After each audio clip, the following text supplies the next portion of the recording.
បាទសូមគោរពជម្រាបសួរដល់ពុកម៉ែបងប្អូនទាំងអស់គ្នាសម្រាប់ថ្ងៃទី1ខែ6ឆ្នាំ2025នេះថ្ងៃនេះខ្ញុំសូមធ្វើការបកស្រាយរឿងខ្លះៗពាក់ព័ន្ធជាមួយនឹងទាហានរបស់យើងដែលបានពលីជីវិតនៅថ្ងៃដែលប៉ះទង្គិចគ្នានោះជាធម្មតាបងប្អូនខ្លះគាត់លើកថាហេតុអីក៏យើងមិននិយាយជាមួយគេរឿងការបាត់បង់ជីវិតរឿងអីហ្នឹងយើងមិនលើកហេតុផលទាំងអស់ហ្នឹងយកទៅដាក់លើតុនិយាយគ្នាមិនមែនគេមិននិយាយទេគឺនិយាយដូចគ្នា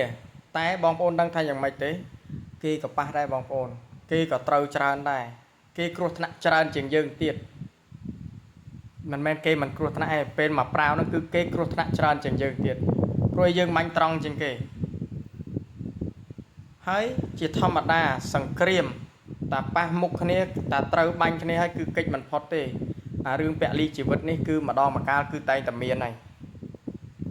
អញ្ចឹងខ្ញុំសូមជំនុំពរដល់បងប្អូនខ្មែរយើងមួយចំនួនជាពិសេសបងប្អូនដែលនៅក្រៅប្រទេសបងប្អូនគួរតែគិតឲ្យវែងឆ្ងាយទៅកុំយករឿងចឹងយកទៅរបៀបធ្វើជាព័ត៌មានលក្ខណៈឲ្យញុះញង់គ្នា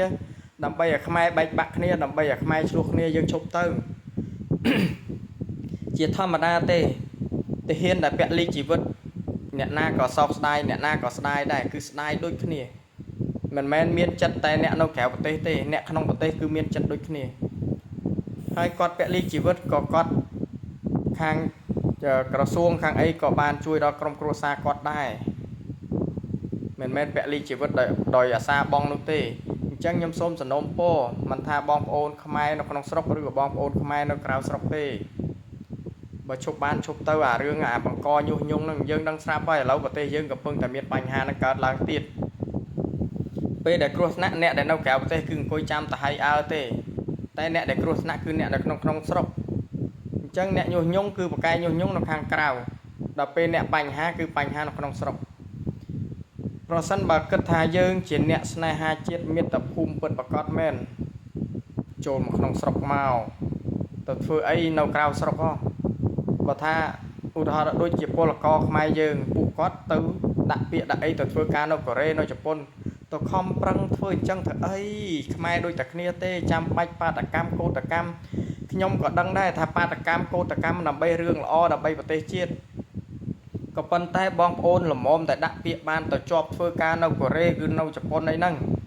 គឺចំណាយលុយច្រើនណាស់ចំណាយពេលវេលាច្រើនណាស់ហើយចុះបើឧទាហរណ៍ថា